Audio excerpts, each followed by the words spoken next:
Allahu Akbar. Tidak mau lihat ke atas. Kenapa? Dia khusyuk. Tapi di kantor dia lebih setan daripada setan. Kenapa? Berasal dari pemahaman yang salah, karena dia sudah bagi dua. Di masjid ibadah, di kantor tidak ibadah. Bahkan yang lebih fatal, yang kotor-kotor di kantor bisa dibersihkan di masjid. Kotor. Akhirnya untuk membersihkannya pergi dia ke masjid. Laundry yang paling besar Masjidil Haram. Sampai di sana nangis di pintu Ka'bah. Ya Allah. Dah selesai bersih. Enak aja.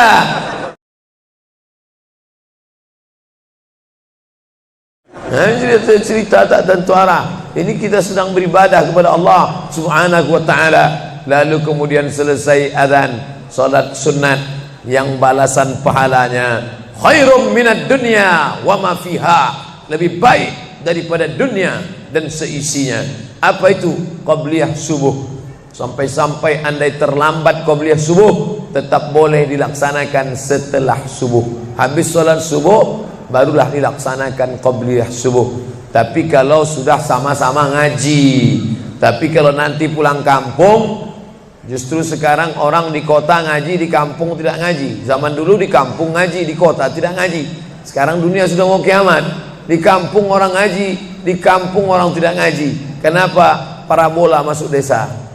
Oleh sebab itu maka kalau di kampung itu tidak ada pengajian, mereka tidak tahu bahwa qabliyah subuh diganti setelah subuh. Nanti pas mau bulan puasa pulang kampung, jangan qabliyah subuh setelah subuh. Karena nanti begitu mereka lihat, loh apa tuh? Sejak tinggal di Bekasi ikut aliran sesat. Dan dia tidak tahu bahwa sholat qabliyah subuh itu jangan sampai tinggal. Andai tertinggal, tetap dilaksanakan setelah sholat subuh. Ayatnya diatur. Ayat pertama, qul ya ayyuhal kafirun. Ayat yang kedua, qul huwallahu ahad, Allahus samad, lam yalid wa lam yulad wa lam yakul lahu kufuwan ahad. Andai masuk ke dalam masjid, kebetulan jamnya langsung nampak kelihatan, iqamat tinggal 2 menit lagi, iqamat 2 menit, tak mungkin sholat 4 rakaat. Pilihannya tahiyatul masjid atau qabliyah, qabliyah atau tahiyatul masjid. Kalau melaksanakan tahiyatul masjid tidak dapat qabliyah, tapi kalau melaksanakan qabliyah automatically dapat tahiyatul masjid. Oleh sebab itu andai terlambat, waktu tinggal 2 menit, maka laksanakanlah qabliyah subuh. Tapi jangan gara-gara ini terlambat terus. Yang paling afdal cepat datang. Apa kata jamaah? Yang lambat kan ustaz, kami cepat datang. Bapak-ibu yang dimuliakan Allah Subhanahu wa ta'ala, selesai itu salat subuh. Kalau qabliyahnya lebih baik daripada dunia dan seisinya, apalagi salat subuhnya. Begitulah. Kalau qabliyahnya saja yang pendek ayatnya lebih baik daripada dunia dan seisinya, apalagi solat subuhnya. Lalu pahala solat subuh itu apa? Tak ada yang tahu. Makanya kata Nabi, lau ya'lamuna ma fil atamati was subhi, andai mereka tahu pahala solat subuh berjamaah, la atauhuma habwan, mereka akan datang ke Masjid Al-Qalam walaupun merangkak, habwan, lumpuh, sakit kakinya, dia akan datang. Kursi roda tak ada, yang mendorong tak ada, datang dia ke masjid ini walaupun merangkak. Kenapa mereka tidak datang? Karena mereka tidak tahu. Kenapa mereka tidak tahu? Karena mereka memang tidak cari tahu dan tak mau tahu. Dan sampai masanya mereka nanti akan menyesal saat melihat orang-orang mendapatkan balasan. Muttaqiina fiha 'alal araik, mereka duduk di atas kursi-kursi istana surga, tersenyum melihat orang-orang yang dulu tak peduli pada salat subuh. Mudah-mudahan kita semua istiqamah insyaallah. Jadi Ustadz, kalau hidup ini cuma untuk ibadah, salat, masjid, baca Quran, zikir, gimana kami mau mencari nafkah? gimana kami mau buka ruko, gimana kami mau bisnis, gimana kami mau tanam kelapa sawit, gimana kami mau proyek batubara, gimana kami mau ternak ikan. Ini mesti difahami bahwa ibadah itu dibagi dua. Satu namanya ibadah mahdhah, pure, original, murni, tidak bercampur dengan apa-apa. Yang satu lagi tidak ibadah tapi bernilai ibadah. Nah, ini mesti dipahami. Bapak yang masuk kantor dari jam 8 pagi sampai jam 4 sore itu ibadah. Karena kalau itu tidak ibadah, habislah waktu kita. Makanya yang bekerja niatkan ibadah. Sehingga kalau istrinya nanya, "Mas kok lama pulang?" Ibadah nih, Mas. Tapi jangan gara-gara ini di kantor itu ibadah, lalu ketika azan di masjid kantor berkumandang, hayya 'alas shalah, dia terus ngetik, "Mas, ayo ke masjid." Enggak, ini pun juga ibadah. Kau ibadah aja ke sana, aku ibadah di sini. Itu juga enggak benar. Karena ibadah itu dibagi dua. Satu yang murni, pure, tidak bercampur dengan apapun, namanya ibadah mahdhah. Salat, baca Quran, zikir, iktikaf. Tapi ada satu lagi tidak ibadah, tapi kalau diniatkan dia bernilai ibadah.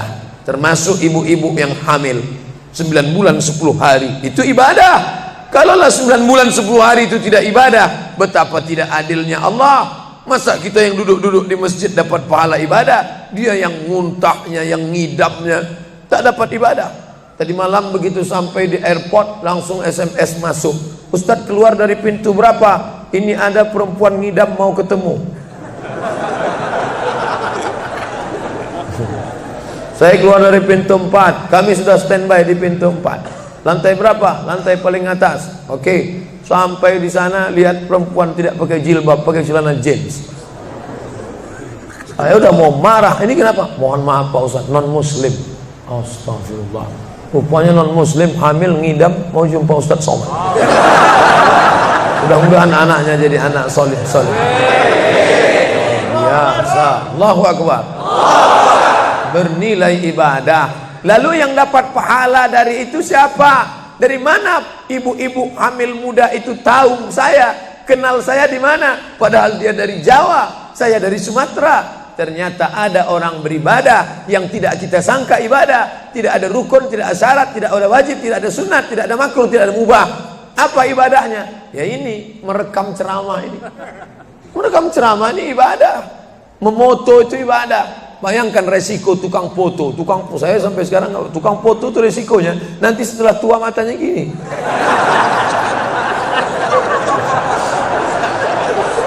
Tapi kalau mereka niatkan ikhlas untuk ibadah, maka insya Allah sehat walafiat. Ini sampai sekarang yang banyak moto-moto ustadz itu mana ada matanya tetap aja sehat. Kenapa? Karena diniatkannya untuk ibadah. Hidup ini kalau berniat ibadah tidak ada capeknya, tidak ada lelahnya. Kenapa? Karena mengharapkan balasan dari Allah. Ilahi anta maksudi wa ridhaka matlubi. Yang kumaksud hanya Engkau ya Allah, dan ridhamu lah yang kucari. Suatu ketika saya sampai di sebuah kabupaten kota, saya tanya ke Pak Bupati, "Pak, ya, kenapa Bapak buat pengajian untuk PNS hari Kamis pagi? Pagi Kamis buat pengajian tabligh akbar. Apa manfaatnya menurut Bapak sebagai pimpinan daerah?" Ternyata Ustadz Somad, kami sudah coba formula macam-macam untuk PNS ini. Pertama kami undang motivator dari Jakarta. Akhirnya di gedung hotel dengan biaya mahal. Lalu kemudian dengan infocus, suara menggelegar. Semangat, semangat, semangat. Keluar dari situ lesu. Motivatornya pulang, pegawai letoy. Akhirnya kami buat undang tentara dengan bapak polisi, baris berbaris, siap, siap. Pak polisi pulang, nggak siap lagi. Ternyata yang disentuh paling mantap bukan fisiknya, bukan matanya, bukan pakai infokus, bukan pakai suara menggelegar, tapi yang disentuh adalah hati. Dan satu yang bisa menyentuh hati itu adalah agama.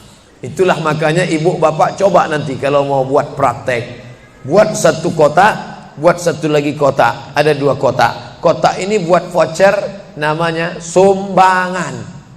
Kotak ini buat juga voucher, tulisannya sodakoh. Lihat mana yang paling banyak diambil umat Islam, sumbangan apa sodakoh? Sodakoh, padahal nilainya sama. Sumbangan 100.000, sodakoh 100.000. Bapak ibu silakan ambil untuk anak yatim fakir miskin kita. Pasti voucher yang paling banyak diambil adalah sodakoh. Kenapa? Karena mereka menganggap sumbangan tak ada pahalanya, karena bukan bahasa Arab. Apa dia? Sumbangan. Enggak ada dalam Quran. Ya ayyuhalladzina amanu, sumbangan.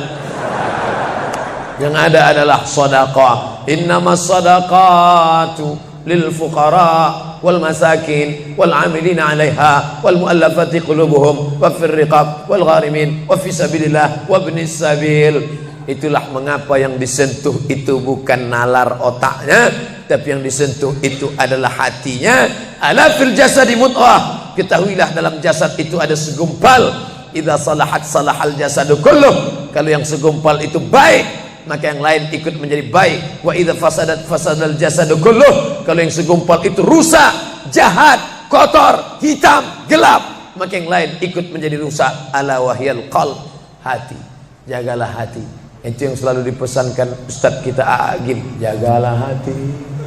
Jangan kau terserah. Bapak Ibu yang dimuliakan Allah, salah satu yang merusak manusia sekuler, membagi 2. Di masjid ibadah, di kantor tidak ibadah, fatal. Di masjid dianggap ibadah. Jangan heran kalau ada orang di masjid khusyuk, takut nengok ke atas, melihat hanya tempat sujud saja. Allahu Akbar, tidak mau lihat ke atas. Kenapa? Dia khusyuk. Tapi di kantor dia lebih setan daripada setan. Kenapa?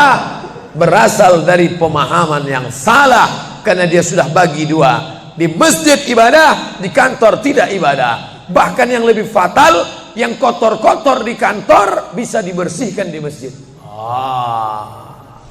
Kotor.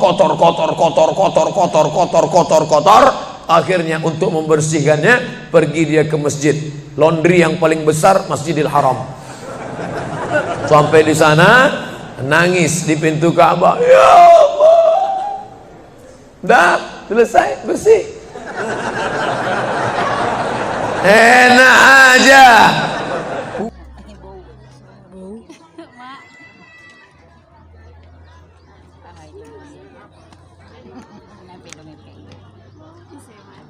Kami, aku si kuliah di hobi dong. Tanya di sini.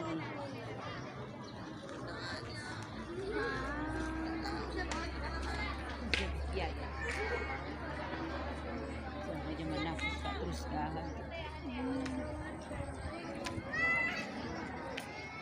Di Bandungan kakak Umi dah. Ni dah sempat tanda ho. Tanda. Bandungan ni oh sedih buat aja. Kenapa dia kenapanya senternya nu? Mengurus sendiri kah? Sudah. Pakal apa?